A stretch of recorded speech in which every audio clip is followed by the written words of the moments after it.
Proclamação do Evangelho de Jesus Cristo segundo Lucas. Glória a vós, Senhor.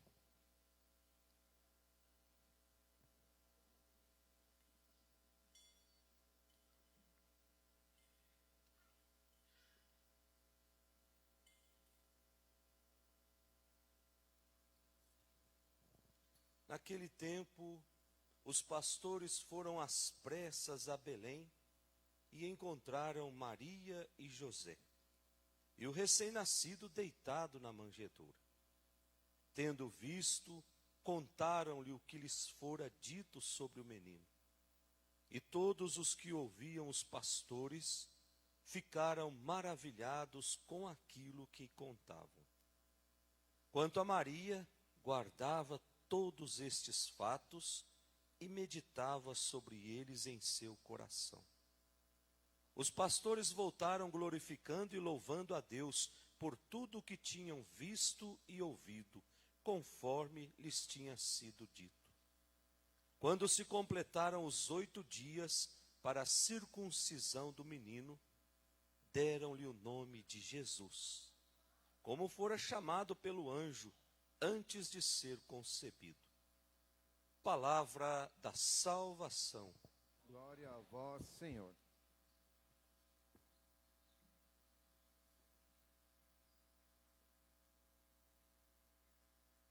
Que as palavras do Santo Evangelho perdoem os nossos pecados. Amém. Podemos sentar.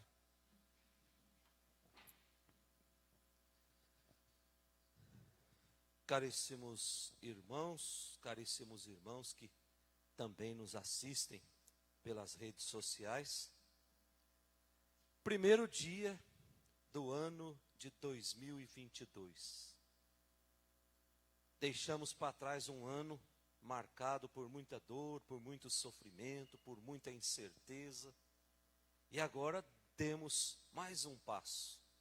Nesse ano que nós já começamos confiando esse ano a Deus. Seja feita a vontade de Deus todos os dias desse ano.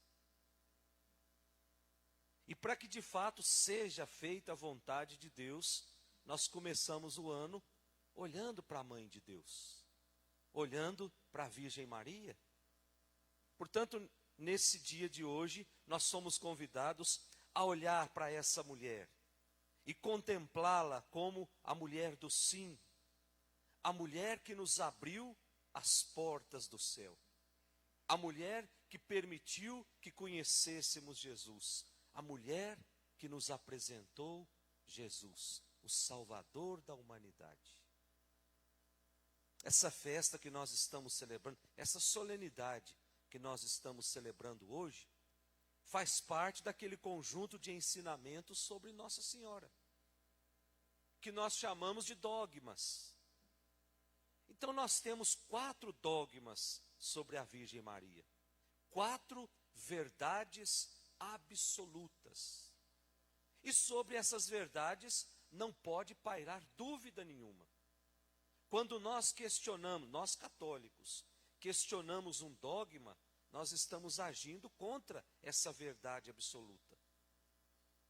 Então nós temos dogmas, verdades sobre muitas coisas. Verdade sobre Deus, verdade sobre Jesus Cristo, verdade sobre a criação, verdade sobre o ser humano, que não se questiona de forma alguma. Por exemplo, uma verdade absoluta sobre Deus. Quando nós afirmamos que Deus existe. Católico que não acredita em Deus não pode dizer que é católico, nem cristão. Então nós temos verdades sobre Nossa Senhora. E a primeira verdade é essa festa que nós estamos celebrando hoje, essa solenidade. Essa verdade foi proclamada no ano 431. Portanto, há mais de 1.600 anos atrás. Quando os bispos reunidos num concílio, numa reunião de bispos, lá em Éfeso, chegaram à seguinte conclusão: nós precisamos dizer para o mundo inteiro que Maria, ela é a mãe de Deus. Deus visitou o útero de Maria. Deus morou 9 meses no útero de Maria. Então, Maria, ela é a mãe daquele que trouxe a possibilidade do céu para cada um de nós. E aí usaram um termo lá em grego para dizer, para validar bem a questão. Maria, ela é a Theotokos, que traduzindo quer dizer mãe de Deus. Depois, ao longo dos anos, foram chegando outras novas verdades sobre a Virgem Maria, quando falaram para o mundo que Maria não tinha pecado, que Maria foi virgem antes, durante e depois do parto. São 4 verdades absolutas sobre Nossa Senhora. E essa de hoje é que ela é a mãe de Deus. As leituras que nos foram propostas hoje, primeira leitura, tirada lá do livro dos Números, o capítulo 6. Esse livro dos Números, gente, tem como pano de fundo lá o Monte Sinai, onde Deus dá a Moisés os 10 mandamentos, onde se celebrou a aliança entre Deus e o seu povo. Então, ao dar as últimas instruções para Moisés, antes de sair em viagem rumo à terra prometida, eles tinham lá a bênção que o sacerdote proferia sobre a comunidade. E a nossa gratidão e a nossa certeza de que Deus vai caminhar conosco rumo à terra prometida, junto com a bênção do sacerdote, garante que essa peregrinação será algo abençoado por Deus. Portanto, a bênção não era para outra coisa, senão para transmitir o vigor, para transmitir a força, para transmitir a felicidade. É um dom que Deus oferece, e uma vez proferido sobre o povo, ela não pode ser mais retirada. Ela não pode ser mais anulada. E assim, o coração de Deus, que é um coração grande, um coração generoso, é como essa bênção. Uma vez proferida, uma vez derramada sobre a comunidade, ela não pode ser mais retirada. E a cada invocação dessa bênção, nós temos 2 pedidos a Deus. Nós podemos até olhar de novo a primeira leitura. O Senhor falou a Moisés dizendo: falarão seus filhos, ao abençoar os filhos de Israel, dizei-lhe: o Senhor te abençoe e te guarde. 2 pedidos. O Senhor faça brilhar sobre ti a sua face e se compadeça de ti. Mais 2 pedidos. O Senhor volte para ti o seu rosto e te dê a paz. Meus irmãos, é de Deus que nós recebemos a vida. É de Deus que nós recebemos saúde, que nós recebemos força, que nós recebemos amor. É por isso que nós somos convidados a tomar consciência dessa presença contínua de Deus em nossa vida, caminhando conosco através da bênção, caminhando conosco pelas estradas da vida. E essa bênção, ela deve nos acompanhar todos os dias da nossa vida. Que de fato Ele nos abençoe e nos guarde ao longo de todo esse ano. Que de fato Ele faça brilhar sobre nós a sua face e se compadeça de nós. Que Ele volte para nós o seu rosto e nos faça caminhar os 365 dias desse ano na sua paz, na certeza de que o mal nunca vai vencer sobre aqueles que são de Deus. Depois da nossa segunda leitura, a carta de São Paulo aos Gálatas, o capítulo 4. Quando São Paulo escreveu essa carta, já era mais ou menos o ano 50, 55 depois de Cristo. E eles estavam passando por uma grande crise. É que apareceu algumas pessoas dentro da comunidade dos Gálatas, da Galácia, e começou a dividir a comunidade. Diziam que eram pregadores cristãos, mas colocavam em dúvida tudo aquilo que Paulo já tinha pregado. E aí começaram a acusar Paulo de pregar um evangelho mutilado, de não falar as verdades que precisavam ser faladas.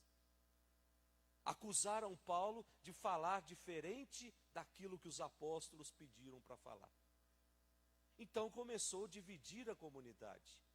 E Paulo fica preocupado. E eles diziam abertamente que em Cristo deveria ser completada por outras práticas religiosas. Por exemplo, o cumprimento da lei, a circuncisão. Olha só o evangelho de hoje. Quando completou-se o tempo, levaram o menino para ser circuncisado ou circuncidado. Os hábitos alimentares. Então eles começaram a pregar na comunidade assim: você quer ser cristão? Você quer seguir Jesus Cristo? Mas você não vai para o céu só seguindo Jesus. Você precisa de algum complemento. E aí começaram a divulgar esses complementos que fazia parte do judaísmo. Então, quando Paulo ficou sabendo dessa confusão, ele mais do que depressa escreve aos Gálatas, convencido de que o movimento religioso iniciado por Jesus não era uma religião formalista, não era uma religião somente de rituais, de práticas exteriores. Paulo estava convencido de que a salvação não se dá por méritos humanos, mas a salvação, ela é um dom de Deus. Por mais que eu faça coisas boas nesse mundo, eu não mereço ser salvo se eu não estiver junto com Jesus. Se a minha opção por Jesus não for uma opção verdadeira. Eu posso ser a pessoa mais generosa desse mundo. Isso não vai me garantir o céu. São Paulo deixa muito claro que o que vai nos garantir o céu é a nossa opção por Jesus. Então, pouco antes de escrever, ele já vinha dizendo que o cristianismo é uma religião da liberdade. A ação de Cristo nos libertou. Libertou o homem que era um escravo da lei. Com Cristo eu não preciso cumprir rituais, eu preciso transformar o meu coração.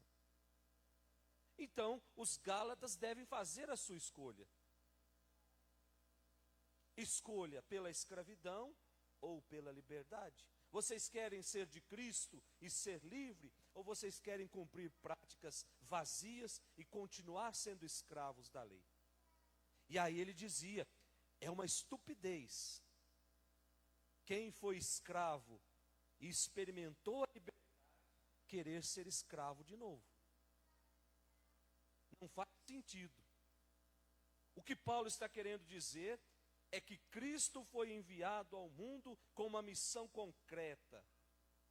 Cristo veio para libertar o homem de uma religião vazia, de uma religião inútil, de uma religião estéril, que não produzia nada. E ao ser libertos dessa escravidão, o relacionamento com Deus, ele se torna um relacionamento de pai e de filho. Deus é o pai que ama os seus filhos, que permite que os seus filhos caminhem na liberdade. E sendo filhos de Deus, nós somos herdeiros da vida eterna de São Paulo. E por fim, o evangelho de hoje, o capítulo 2 do evangelho de São Lucas, que tem também como pano de fundo a ideia de que com a chegada de Jesus se atingiu o tempo da salvação. Jesus trouxe propostas libertadoras de Deus.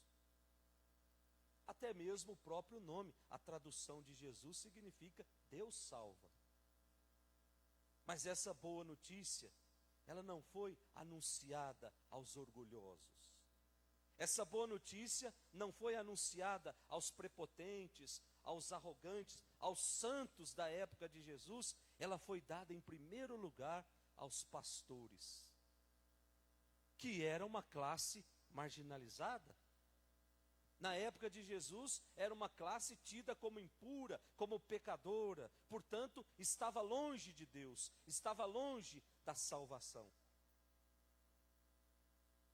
E de repente, essa boa notícia é anunciada primeiro aos pastores, para nos dizer que pobres, que marginalizados, aqueles que a religião oficial excluía e condenava, são os destinatários dessa boa notícia.